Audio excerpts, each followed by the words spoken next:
Hello everyone, and welcome to another Baxter Student Ambassador Program webinar. Presenting for us this time is Drew Johns, one of our BSAP finalists from the British Columbia Institute of Technology. Hi Drew, how are you today? I'm good, thanks. How are you doing? I'm doing great, thanks. So just before we get started, I'd like to remind everyone that if you're viewing today's webinar on your computer, just type any questions you may have into the chat box or the Q&A box, and those questions will be answered after the presentation has finished. Okay, Drew, if you'd like to go ahead and share your screen, you can start whenever you're ready. Perfect. And I'll let you know when we can see it. There we go, so we can see your screen now. Perfect. Am I good to go ahead there? Absolutely, go ahead. Perfect. So good afternoon, everybody, and good morning to Morgan. My name is Drew Johns, as Dan said. I'm a tourism management student at the British Columbia Institute of Technology in Burnaby, here to be presenting about Westjet and its offerings in Cuba. So today I'm just going to give a quick overview of Cuba, some of its geography and historical aspects, as well as touching on the cultural and tourism landscape, before diving into Westjet's offerings and the visitor target market you would see in Cuba, as well as some of the accommodations available, and some travel agent information and potential traveler questions before ending with a Q&A. So Cuba is an island nation located in the Caribbean, just south of Florida and the Bahamas, and to its west is Mexico and the Minor Riviera, with to its south. So Cuba is with 11.5 million people, this island nation, 16th largest island in the world by land area, is geographically characterized by its rolling plains, small mountains, but most importantly, its sugar white beaches with clear blue waters.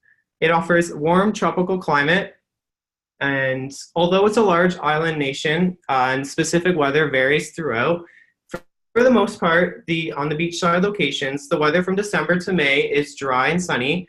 December and January still being not as hot, with April considered to be the best time to go, with the hottest weather for sun seekers.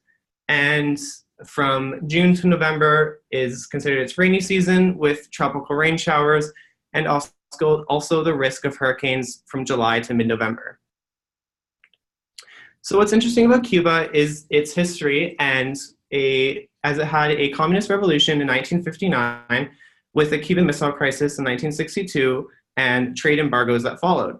Now, why is this important for tourism in Cuba? Well, with the trade embargoes, there were certain companies and brands that weren't allowed to import into Cuba. So a lot of the vehicles, particularly the vehicles that are there, are still some of the 1950s relics, as you can see in the picture here. So there's a lot of vehicles there that give it a unique touch to Cuba. As one travel blogger wrote, "Welcome to Cuba, the country that time forgot."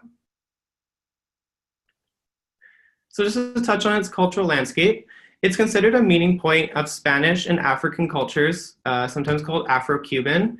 And they take music and dance very importantly in their culture, with salsa, mambo, bolero, and cha-cha-cha.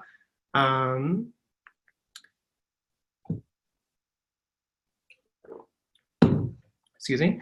And to touch on its tourism landscape, it's heavily dominated by Canadian travelers. In 2016, there were 1.2 million Canadian travelers, with a minimum of 1 million travelers for the past 7 years. And Canadians, sometimes on average, account for 40% of total visitation to Cuba. Looking into the future, the Cuban government hopes to open 224 new hotels by 2030 to meet the growing demand of tourism in Cuba. Now, to touch on Westjet specifically in Cuba, they offer flights to 4 different locations. And I'll start off with Holguin on the eastern side. It offers seasonal flights from Toronto. And then moving over to Cayo Coco with year-round flights from Toronto. And Santa Clara with seasonal flights from Toronto. And finally, Veradero with seasonal flights from Calgary, as well as year-round flights from Toronto. These flights range from 3.5 hours to 4 hours in length, and with Westjet's extensive domestic operations, it's very possible for different Canadian travelers to connect through Toronto or Calgary to get to Cuba with Westjet. As specifically with Toronto, there are 22 domestic locations that Westjet flies to in Toronto. So it's a big hub and capable of taking a lot of travelers to Cuba. So we'll start off talking about Hogween on the eastern side. So they offer one flight weekly just for a short bit in October before ramping up to 2 flights weekly from November until April. Travelers there can go to Guadalavaca, Playa Esmeralda, or Playa Pesquero, the top tourist destinations or tourist locations in Hogween. They can lounge by the beach and snorkel, go on sunset cruises, explore Hogween and the beautiful San Jose Church. They can visit Christopher Columbus's first landing point when he first came to Cuba. And also Hogween is noted for its ecotourism with ecological reserves and the Guayabo waterfall here. So there's many safaris and different excursions like that available. And also the Jibara, which offers a budget Latin American film festival, which I thought was unique and cool to Hogween. Now moving over to Kayokoko, which offers year-round flights from Toronto. Between April and December 8th is once weekly before ramping up to twice weekly from December until mid-April. So Kayokoko is actually an island which is separated from the Cuban mainland. It's considered to be a remote or has a remote private island feeling. And it's noted by its pristine white sand beaches and a large colony of pink flamingos. And also, famous author Ernest Hemingway fished up and down the coast and wrote about it in his novel Islands in the Stream, which is no surprise as Kayokoko is a beautiful destination for deep sea fishing and fishing excursions, as well as a variety of other water sports and snorkeling excursions.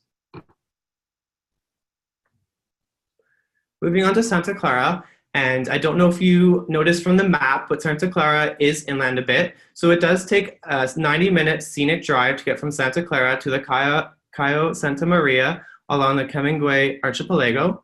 It's very small and only has 7 all-inclusive resorts, and so it's very new to tourism developments. And Cayo Santa Maria is the type of destination where travelers can just grab a beach chair, grab a book and cold drink and relax and recharge their batteries. It's a restful retreat. But for those looking for more adventure, the city of Santa Clara specifically is the provincial capital and is considered Cuba's most popular revolutionary city. It's nicknamed the City of Che after Ernesto Che Guevara, a part of the revolutionary in 1959. And Santa Clara has some monuments and historic buildings linked to the revolution, as seen here. And as well, if travelers are feeling more adventurous, they can head into the Escambray Mountains, where there are 2 nature reserves with waterfalls, large freshwater lakes, and hiking trails. Oh, and sorry, they offer flights from Toronto between October and April once weekly. Which finally leads me to Veradero, which offers year-round flights at its peak from November until April, 5 times weekly, and dropping down to twice weekly between September and October, and fluctuating between twice weekly and 5 times weekly. And then also the seasonal flight from Calgary between October and April, once weekly. So it's considered a small resort town, as tourism being its biggest economic driver, with 60 big hotels and resorts. It has Cuba's only 18-hole golf course, so if there's any travelers with that specific interest, it's a perfect destination for them to go to. And it offers the Cienega de Zapata eco excursion, which is a open marshland which offers interesting excursions to view crocodiles, birds, and other wildlife. And there's also the Belimar and Ambrioso Cave, which is the Ambrioso Cave specifically is a well-preserved archaeological site featuring 47 pre-Columbian drawings, as you can see here. And It's also 2 hours from Havana, which is a beautiful city with lots of history. And so the opportunity to take excursions there to Havana is an option. And as well, taking a vintage car or horseback drawn carriage rides, as seen here by me and my family back when I was 6 years old in 2003, which dovetails nicely into my next subject of travelers to Cuba. Most notably, it's a perfect destination for families, with the all-inclusive resorts offering peace of mind from airport, hotel, pickup, drop-off to the resort and back to the airport. And it's also not too far away from Canada. 3.5 hours is not too long of a flight, so to bring with kids and smaller kids is a bit better than, say, flying across the Atlantic. And families are further characterized by the no hassles travelers explorer quotient. Excuse me. And these travelers like vacations as a time to be carefree and indulge. They want to get away from it all and have a break from their responsibilities back home and really enjoy having an all-inclusive package that's organized and with no hassles. Another traveler market to Cuba is couples, either just going on a trip or a honeymoon or an anniversary, or even planning their wedding in Cuba, as destination weddings are very popular. It's considered to be an affordable destination compared to others. So that's a market to look towards, as well as students going on spring break or their reading week or a trip after the semester.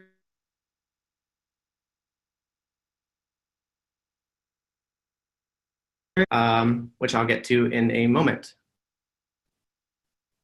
Sorry, are you able to hear me? I am, yeah. It cut out for about 3 seconds, just a few seconds ago. Yeah, so it just cut out for the very last part there. Okay, yeah, so just saying that students are a market as well, as I know a lot of my friends specifically who have gone to Cuba for their reading week or after semester. It's a great destination to just relax and unwind. And like my family here back in 2003, I'll always remember this vacation. Other trip activities to make note of is scuba diving. Scuba diving is available in all 4 locations that Westjet flies to. As Cuba offers clear waters with reefs teeming with marine life and shipwrecks, most notably the Cayo Piedras in Veradero to the right, which is a underwater marine park with intentionally sunken ships that kind of, offers a underwater playground for scuba divers to explore shipwrecks and the crystal clear blue water. Another trip activity that's gaining popularity is rock climbing, which is kind of a surprise, as Cuba does have smaller mountains. So these are 2 trip niches to keep an eye on. In terms of accommodation, there is most notably the all-inclusive resorts, ranging from mid-scale 3-star all the way up to 5-star, appealing to many different budgets with the different star levels, and a variety of family-friendly resorts. Like this one in the bottom left here, this resort offers a swimming pool, and some other resorts would offer family-friendly activities. And there's also adults-only resorts for those who are wanting a romantic getaway without any families or having kids running around the pool. There's a variety of adults-only resorts in all of the locations that Westjet flies to, and also boutique hotels and bed and breakfasts for a unique experience. But some trends to keep an eye on are Airbnb. Cuba was Airbnb's fastest growing market in 2016. So this offers unique unpackaged experiences, giving travelers sort of a unique view into Cuba that you wouldn't find in an all-inclusive resort. And also hostels with 332 properties, and some ranging as cheap as $5, appealing to, again, maybe the student market. Now moving into WestJet's fares and services. So starting off with basic and econo, or starting off with all of them, I will start off with the opportunity to change or cancel your flight within 24 hours is available to all of WestJet's fare structures. This is a good option for travelers who might want to change their mind in the first 24 hours. Some airlines don't provide this. And some notable differences from basic to econo. With basic and econo, the first bag is $30, with econo flex being first bag free, advanced seat selection, and a bit more flexibility. And moving into premium and premium flex is the same benefits as econo flex, adding 2 checked bags and premium food and beverage, with premium flex offering the opportunity to cancel and make changes without any fees. So premium and premium flex are these seats you can see here in the front. This is the current configuration of Westjet's aircrafts on their Boeing 737, with their premium plus seats having more extra legroom, with the middle seat blocked out, so just 2 by 2. The new configuration of Westjet's planes with their Boeing 737 MAX 8 aircraft, seen to the right here, offers a more business class experience, and with wider seats instead of having the seat missing in the middle. So this is with Westjet trying to position itself as a more full service airline. And as you can see, business and business flex, which I'm not going to talk about because that is only available on their Boeing 787 that does not fly to Cuba. They offer lie flat pods, which is new for Westjet. But again, they don't fly to Cuba, so I'm not going to touch on that.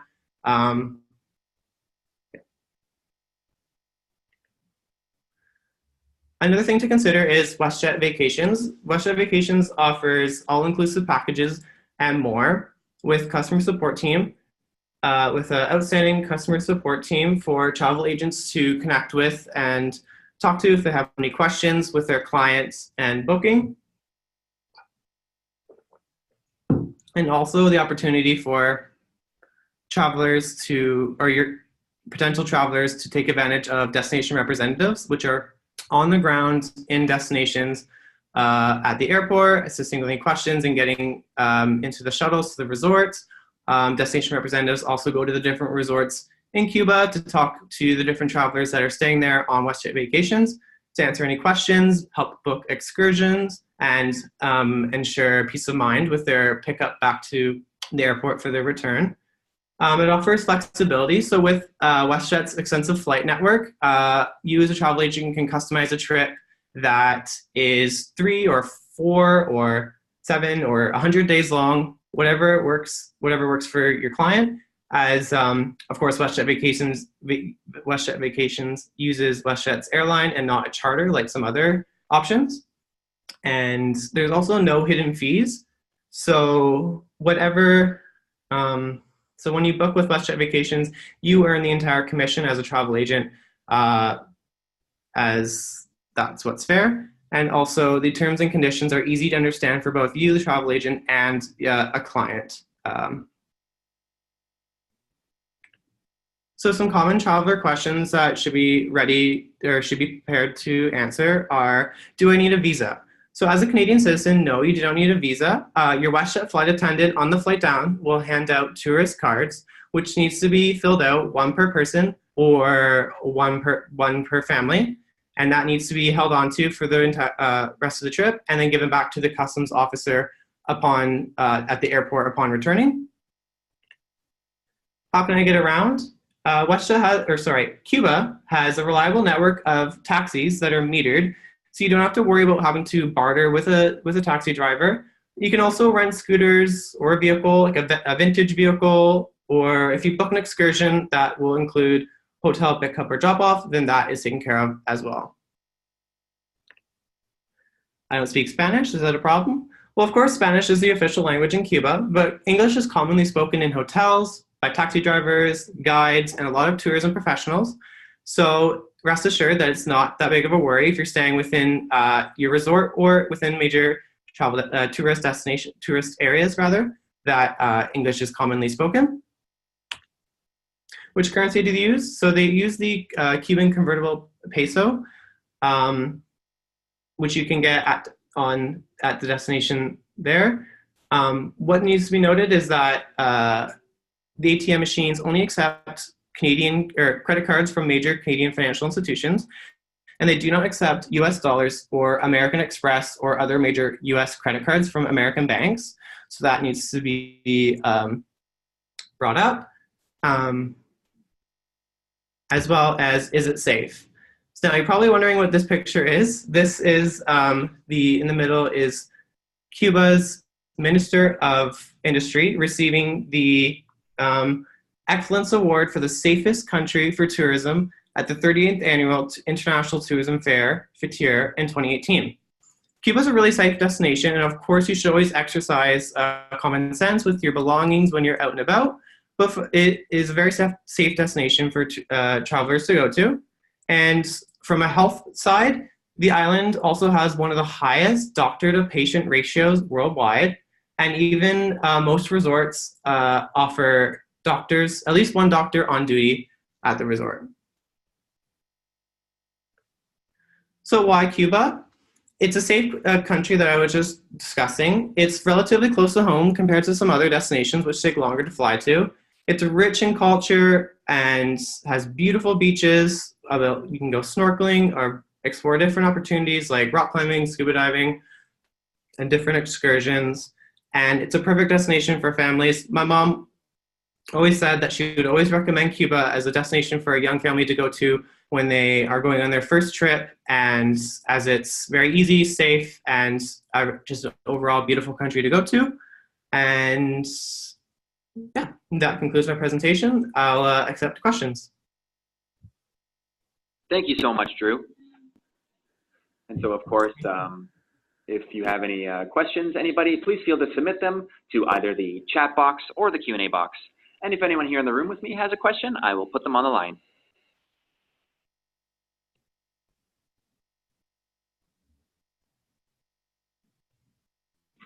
Hi, Drew. My name is Ian Stocker. I work with Dan. You're in the Vancouver area. What would you say to people in BC who would say to themselves, I'd be interested in visiting Cuba, but it's an awfully long way to go? Yeah, absolutely. It's a valid point. For the most part, the destinations that travelers from Vancouver will go to are Mexico, like Puerto Vallarta or Cancun, just because of the geographic location. So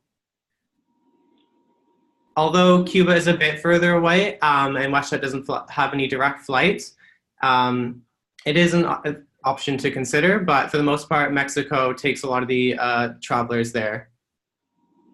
Okay, great. Thank you. Thank you. Thanks, Drew. And Drew, what would you say was the biggest challenge you faced when preparing for this webinar? I would have to say my fear of presenting, a bit nervous to present, but I don't know, I really enjoyed making this presentation. I love traveling, and I've been to Cuba before, so it was an interesting project to work on.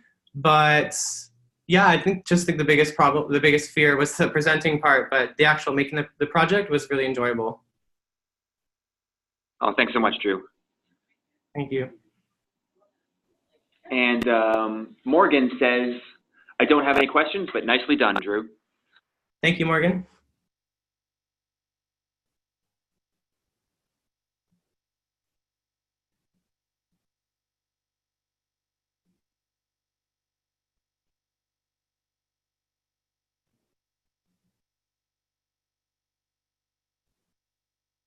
Okay, I do believe that's it for the questions, but I would like to thank everyone that tuned into the webinar today. Thank you so much for taking time out of your day. And Drew, thank you so much for your great presentation. Thank you very much, Dan. And on behalf of Baxter Media, I'd like to thank you for participating in BSAP 2019. We'll be in touch very soon. Thank you. Have a good day. You too. Take care.